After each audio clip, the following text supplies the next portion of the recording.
Olá, olá, olá, você que me escuta aí do outro lado. Você mesmo. Olá, você. Você tá me ouvindo bem pertinho do seu ouvido agora. Eu sei que você tá.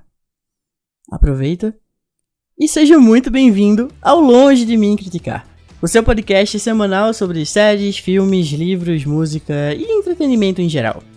O episódio da semana é em homenagem a uma série que eu adoro, ao mesmo tempo em que odeio, ao mesmo tempo em que sinto raiva, ao mesmo tempo em que tô muito ansioso, porque ela vai voltar pra sua 4ª temporada nessa sexta-feira, dia 10. Quer dizer, pelo menos a primeira parte da 4ª temporada vai estrear dia 10 de fevereiro e a segunda vai estrear dia 10 de março. Mas a série é You, ou Você, da Netflix, que...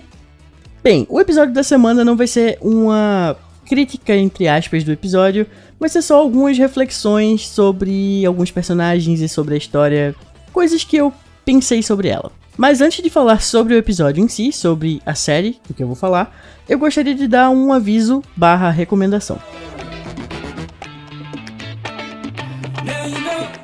É que eu participei essa semana do primeiro episódio, eu fui o primeiro convidado do Chama no Pod, o podcast de alguns amigos meus aqui da Paraíba, aqui de João Pessoa, e você pode acompanhar tudo no YouTube. Foi um bate-papo muito legal sobre séries, filmes e também sobre o Oscar.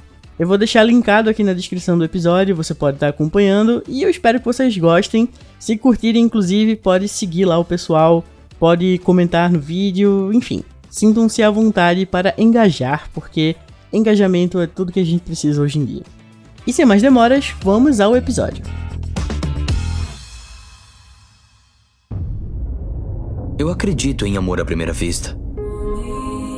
Tão fácil, tão certo. É assim que vai ser nossa história, Beck. Se você assiste a série You, ou Você, da Netflix, provavelmente já conhece a história. Ela fala sobre um homem culto, viciado em livros, o último romântico do mundo, que procura um amor para a vida toda, mesmo que tudo e todos ao seu redor conspirem contra isso. Pelo menos essa é a forma com que o Joe, o protagonista da série, se enxerga. Fora da cabeça dele, a história é completamente diferente.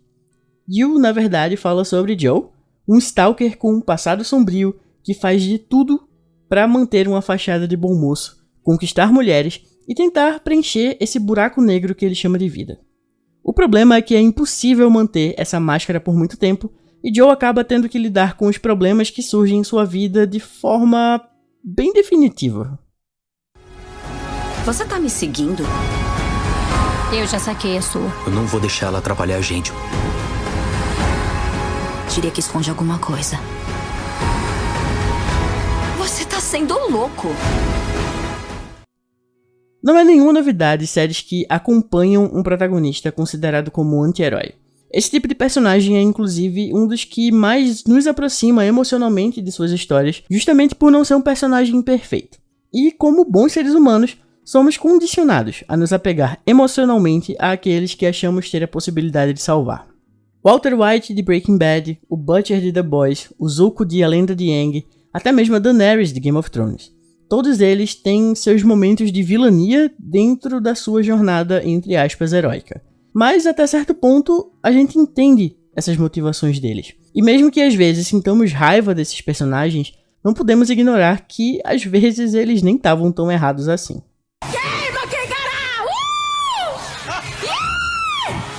Mas em You, a coisa é um pouco diferente. O Joe não é um anti-herói. Ele é literalmente o vilão da própria história. É ele quem traz caos, conflito e dor para todos ao seu redor. Mas por que simpatizamos com ele? Porque ele não é simplesmente um personagem odiado, ao invés de um que desperta interesse. E quando eu digo que a gente simpatiza com ele, eu não quero dizer que a gente ama o personagem. Não. Se fosse por mim, inclusive, ele tinha tido um final bem diferente na 3ª temporada.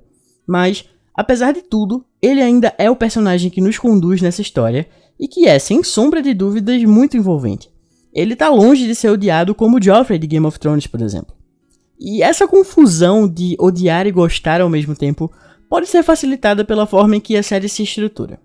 Um dos pontos que eu considero é que, enquanto na primeira temporada a série se levava mais a sério, se mostrando como um thriller paranoico com pitadas de comédia, Na segunda e principalmente na terceira temporada, ao meu ver, a série se torna quase uma paródia / comédia ácida. Todos os comentários do Joe e as situações insanas em que ele se mete deixam a série com um tom surreal e menos próximo da realidade, contando com personagens caricatos e maniqueístas. Ele é praticamente um dos poucos personagens possíveis de se gostar nas situações em que ele se mete. Porém, o trunfo que faz a série deixar o seu protagonista mais palatável é a forma de narrativa em off que apresenta elementos de um narrador não confiável.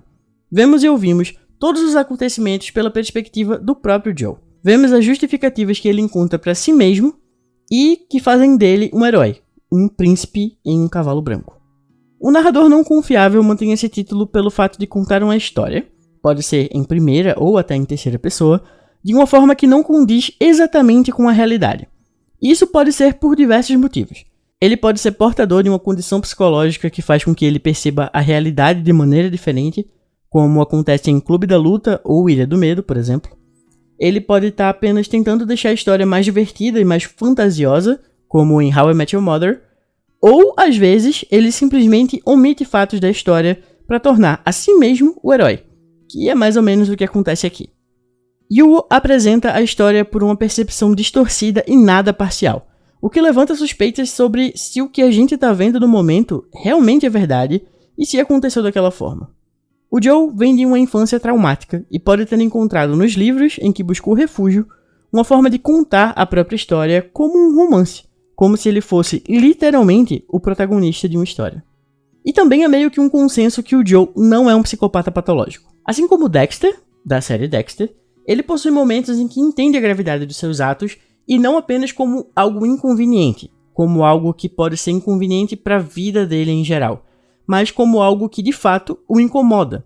E essa característica de moralidade, de definir o que é certo ou errado, não faz parte de alguém com personalidade psicopática. E na moral, se a gente fosse seguir alguém amoral por 3 temporadas, só tocando terror, ia ser meio cansativo, né? Nem todo mundo tem a capacidade de ser um Villanelle da vida.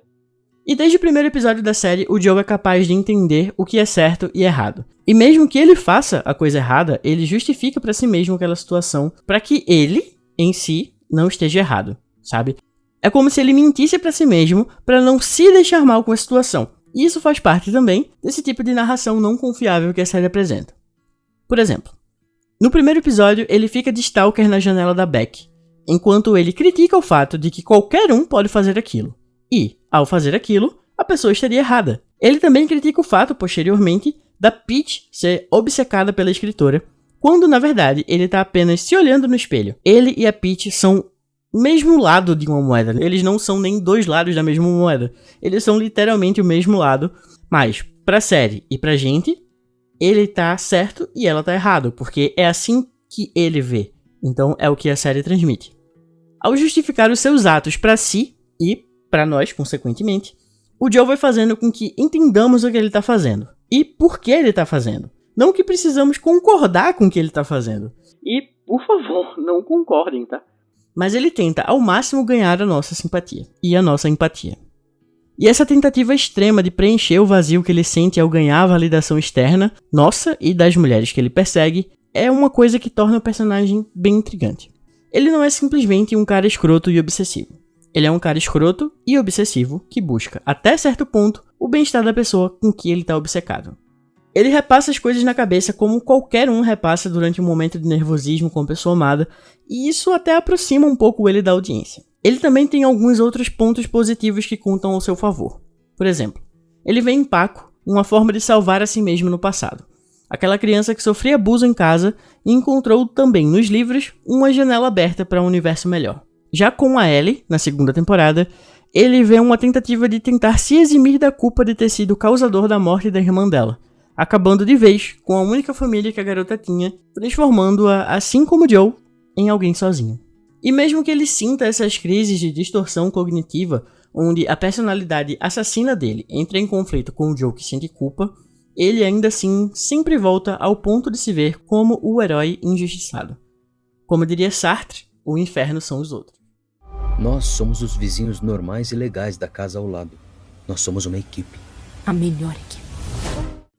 E esse inferno é escancarado na terceira temporada. Mesmo que desde o início ele tenha pessoas péssimas ao seu redor, é na terceira temporada que os personagens coadjuvantes se tornam o exemplo perfeito de chorume elitista. Praticamente todos os personagens da terceira temporada da série, que se passa no subúrbio da Califórnia, são desprezíveis.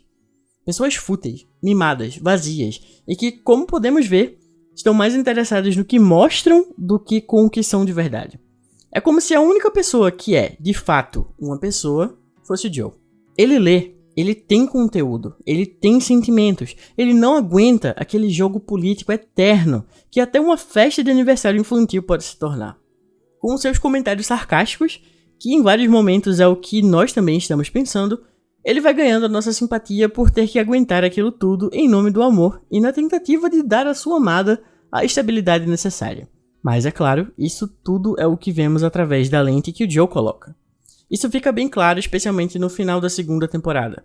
Depois de se apaixonar pela Love e de achar que ela era a mulher perfeita, ideal e imaculada, ela se revela tão biruleibe da cuca quanto ele, com o agravante de não ser tão fria e calculista e acabar cometendo as ilicitudes dela sem se preocupar em nada com as consequências.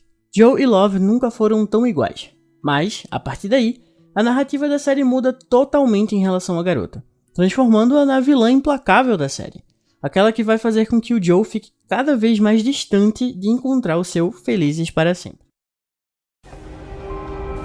Por você, eu me casaria com um monstro. Sua mãe, Love. O que poderia dar errado? Love tem o mesmo discurso do Joe. Ela quer viver feliz com seu marido e seu filho, protegê-lo das tentações mundanas e dos vizinhos anti-vacina. Ela quer ser a mulher perfeita pro Joe, mas quer que ele faça o mesmo por ela. A relação dos dois, como a gente pode perceber, não vai muito pra frente. Mas, novamente, o Joe nos mostra a situação da forma em que ele se torna mocinho que é perseguido pela mulher louca. E quem nunca encontrou com aquele cara que se lamenta de ter uma ex-louca, não é mesmo? E eu realmente gosto de como a Love se torna uma versão ainda mais implacável do Joe durante a terceira temporada. Ela é ainda mais desregulada socialmente, o que traz situações incríveis.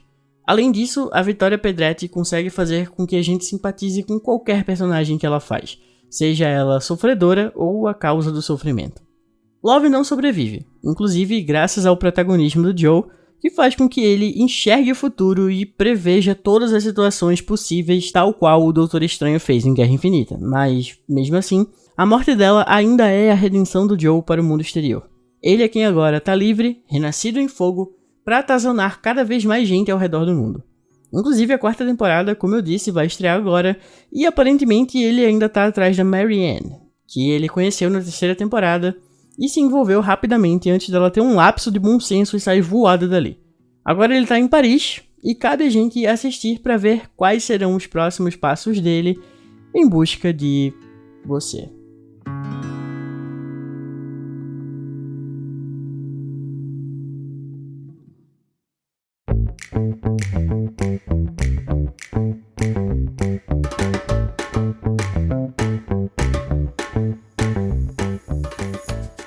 Bem, galera, esse foi o episódio da semana. Foi um episódio bem curtinho, mas uma reflexão sobre Yu e o personagem do Joe e porque a gente, querendo ou não, ainda simpatiza um pouco com ele.